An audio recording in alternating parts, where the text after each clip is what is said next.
Hello everyone, welcome to motivation factory. दोस्तों, कुछ लोगों के कमेंट्स आ रहे थे कि भैया एक फ्रेशर स्टूडेंट के साथ वीडियो बनाइए जो मुखर्जी नगर में नया ही आया हो। तो हमारे साथ ऐसे ही एक एस्पिरेंट्स मौजूद हैं जो अभी 2 महीने पहले मुखर्जी नगर में आए। तो इनसे जानेंगे जब यहाँ पर आए थे उससे पहले घर पे क्या क्या तैयारियाँ की इनने, और यहाँ आने के बाद कैसे सारी चीज़ मैनेज करी, पीजी वगैरह, कोचिंग, ये सारी चीज़। और अभी ये यहाँ पे कैसे तैयारी कर रहे हैं, क्या इनकी स्ट्रेटजी रहती है, क्या टाइम टेबल फॉलो करते हैं। तो ये सारी चीज़ इस वीडियो में कवर करने वाला हूँ। चैनल पर नए हो चैनल को सब्सक्राइब कर लेना, और वीडियो पसंद आए तो वीडियो को लाइक कर देना। और आपके जो भी क्वेरीज होते हैं आप मुझे इंस्टाग्राम पर मैसेज कर सकते हो, लिंक डिस्क्रिप्शन में मिल जाएगा। तो सबसे पहले आप अपना नाम बताइए और आप कहाँ से हैं? जी, मेरा नाम गौरव सिंह है और मैं मुरादाबाद यूपी से हूँ। आप यहाँ मुखर्जी नगर में कब आए थे? मुखर्जी नगर में मैं फरवरी में आया हूँ। तो मुखर्जी नगर आने से पहले आपके घर पे क्या क्या तैयारियां की थी आपने? सर, मैं बहुत पहले से तैयारी कर रहा था और मुझको नींद आनी बंद हो गई थी कि मैं अपना जो मेरा रास्ता था ज़िंदगी का, मैं वो उस रास्ते पर चलना चाह रहा हूँ। तो जब आप मुखर्जी नगर में आए तो फर्स्ट डे आपने क्या क्या किया यहाँ आके? मैंने फर्स्ट डे अपना यहाँ की व्यवस्था देखी, दिल्ली की कैसी व्यवस्था है, कैसे लोग हैं, क्या चीज़ है, खान पीन कैसी है, यहाँ के लोगों की बातचीत कैसी है, इस व्यवस्था करी। उसके बाद मैंने अपना रूम डिसाइड करा कि बाहर निकलना बेकार है, बीमारी चल रही है। उसके बाद अपना रूम में ही अच्छा है। तो कितना बजट हो जाता है यहाँ पे पीजी का? लगभग 7000 के आसपास है और उसमें हमारा 3 टाइम फूड्स है। तो पढ़ाई का कैसे रहता है? आप यहाँ पर कोचिंग डिसाइड करके आए थे, यहाँ पे आके कोचिंग डिसाइड किया? कोचिंग डिसाइड नहीं की थी, कोचिंग तो यहीं आकर डिसाइड करी थी क्योंकि मुझे जानकारी नहीं थी कोचिंग अच्छी कौन सी है। तो आपने कौन सी कोचिंग ज्वाइन करी? मैंने दृष्टि करी है, और जो दृष्टि में अगर समझ में नहीं आता तो फिर उसके बाद संस्कृति में, जो टीचर दृष्टि के संस्कृति में आ गए तो कुछ वहाँ से नोट्स बनाने और कुछ वहाँ से बनाने, तैयारी करनी है। तो अभी तो कोचिंग बंद हो गई और लॉकडाउन है, तो अभी ऑनलाइन माध्यम से चल रही है कोचिंग। उस सभी बना लेते हैं, कोचिंग कर रहे हैं। कोचिंग वगैरह की कितनी फीस है? कोचिंग वगैरह की लगभग 1,94,000 समथिंग है।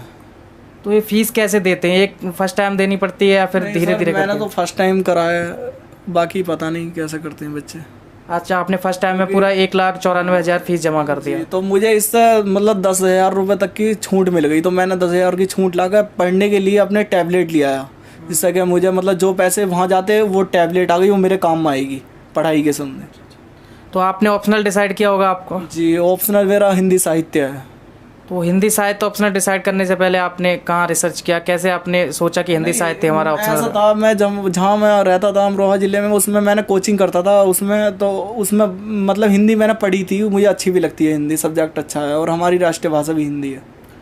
तो अभी कैसे तैयारी चल रही है? क्या क्या चीज़ें आपने ख़त्म कर दी और आगे की क्या स्ट्रेटजी है? मैं जैसे अभी लॉकडाउन लगाया है 4 दिन में, तो मैंने NCERT की बुक्स ला कर रख ली है। NCERT तैयार कर दूंगा मैं 2-3 महीने में, 2 महीने में समथिंग आराम से पढ़ूंगा। करंट भी पढ़ूंगा, उसके साथ NCERT भी, और जो वो है सब्जेक्ट वाइज वो भी पढ़ूंगा। तो अभी लॉकडाउन है, बाहर तो जाते नहीं है, तो अभी लॉकडाउन के दौरान आपकी क्या टाइम टेबल रहता है सुबह जगने के बाद शाम तक? सर, रात को 2 बजे सोने के बाद सुबह 8 बजे जग जाते हैं। 8 बजे फ्रेश होने के बाद खाना वाना खाकर अपनी किताब लेकर बैठ जाते हैं, करंट बना लेते हैं। इसके बाद जो हमारा वो है भारत की राजव्यवस्था है, लक्ष्मी गांधी, उसे पढ़ लेते हैं थोड़ी देर। तो अभी काफ़ी सारे बच्चे हैं वो यहाँ से जा रहे हैं क्योंकि लॉकडाउन लगा है दिल्ली में, और कोविड की जो फ्रिक्वेंसी काफ़ी ज़्यादा हो गई, काफ़ी तेज़ी से फैल रहा है। तो वो आपको डर नहीं लग रहा? आप यहाँ से घर नहीं जा रहे हैं? नहीं सर, ऐसा होता है जितने जब कभी बारिश या वगैरह कुछ वो तूफान आता है तो जितने बाज होते हैं ना वो ऊपर चले जाते हैं, और जितने छोटे पक्षी होते हैं वो साइड में अपना सहारा ढूंढते हैं। इसी हिसाब से मेरे ऊपर है, मैं अपना रास्ता खुद ढूंढ लूँगा, मुझे किसी के रास्ते उसकी ज़रूरत नहीं है। आपको डर नहीं लग रहा है यहाँ पे? नहीं सर, मुझे डर नहीं लग रहा है। मैं एकांत में अपने अकेला हूँ और अपनी तैयारी कर रहा हूँ। मैं बाहर नहीं जाता, कुछ नहीं करता, किसी से बात नहीं करता।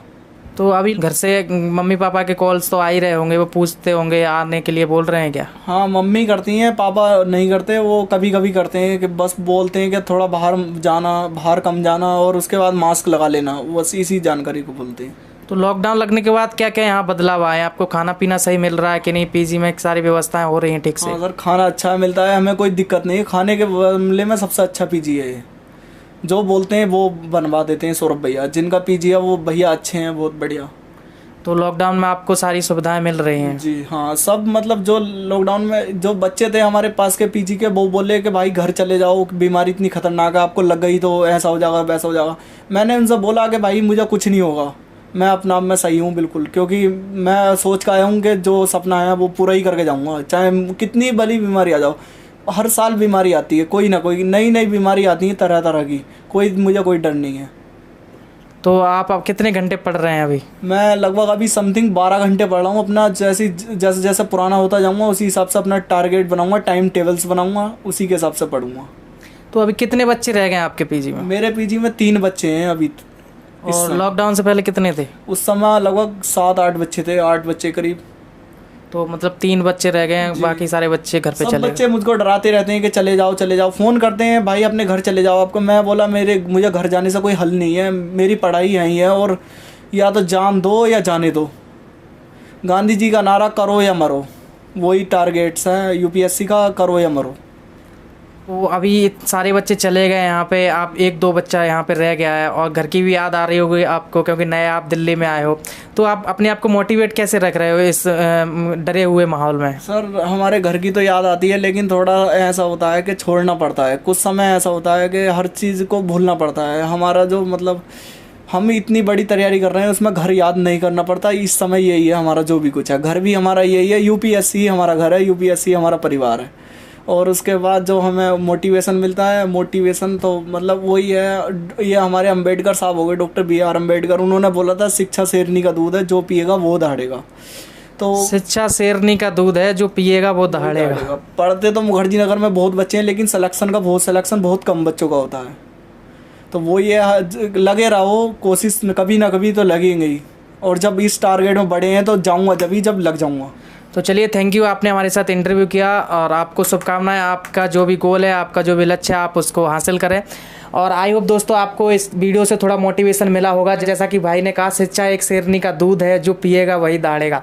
तो भाई अभी घर पे नहीं जा रहे हैं, यहीं रह के अपनी तैयारी कर रहे हैं और ये ठीक भी है कहीं ना कहीं। अगर आप बाहर नहीं निकल रहे हो तो ऐसी कोई प्रॉब्लम होने वाली है नहीं है। और पीजी वाले भैया अगर सही है, आपको सारी व्यवस्थाएं कर रहे हैं, तो यहाँ पर रह के आपकी और अच्छे से तैयारी हो सकती है, क्योंकि बाहर डिस्टर्बेंस नहीं है, बाहर आपको जाने का नहीं है, लॉकडाउन लगा हुआ है। तो आप रह के अपनी तैयारी को और अच्छे से कर सकते हो और अच्छे से टाइम दे सकते हो। बाकी जो भी स्टूडेंट्स चले गए हैं वो उनकी पढ़ाई कहीं ना कहीं डिस्टर्ब हो जाएगी।